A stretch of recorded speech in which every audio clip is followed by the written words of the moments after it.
So how do you fire a volunteer? You don't. You're bonded to them for eternity. Just kidding. I know, it's a scary topic, especially at a church. You're afraid maybe they're going to leave the church or they're going to stop giving, or you already don't have enough volunteers as it is, so why would you lose another one? Plus, you have a crippling need to be liked. In this video, we'll talk about when you should fire someone, how you should do it, and what you need to do after the fact. So when do you fire? Number one, when they're intentionally causing division. If they're trying to stir up drama, if they're trying to cause division, if they're trying to undermine you, you probably need to fire them. Number two, when they aren't trying. I'm not necessarily saying when they aren't good at their job. I'm saying when they're not trying to improve.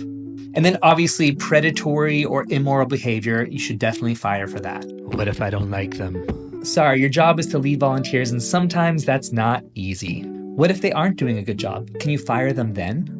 Nope, listen, in a lot of our churches, volunteering is one of the main ways to get community.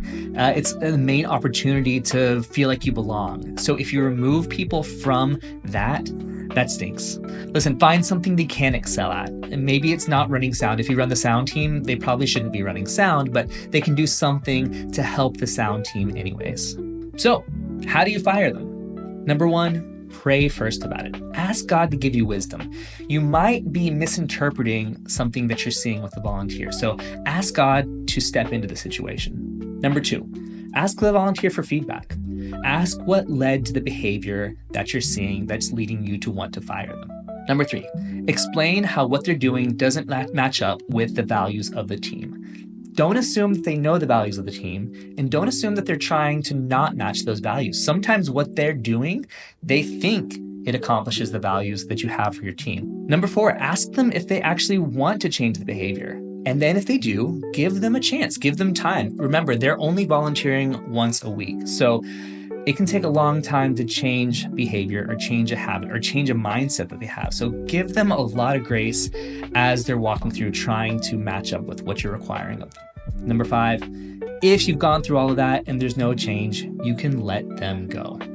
Remind them what was expected and remind them where they fell short. And then finally, reevaluate after the fact and follow up. Because here's the thing, whenever you do this, they're going to feel rejected. They're going to feel angry. They're going to feel hurt. They're going to feel a lot of shame. And there's a good chance they're going to stop attending church for a while, or maybe forever.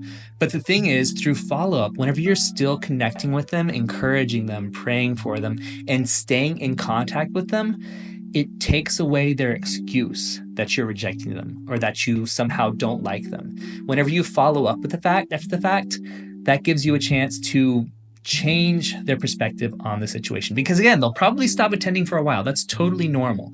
But 6 months down the road, whenever you're still encouraging them, when you're still talking to them, when you're still embracing them, that's when you have the opportunity to win them back. Your job is to do everything you can to live at peace with everyone. You can't control if they leave the church. You can't control that, unfortunately. But you can do everything you can do to make sure that they don't feel rejected, ashamed during this process. Hey, if you found this helpful, this is honestly just 2 pages of a book I wrote called The Volunteer Effect. I encourage you to pick it up. It's in the link below. The Volunteer Effect will help you find, keep, and even motivate your volunteers to really take your volunteer team to the next level.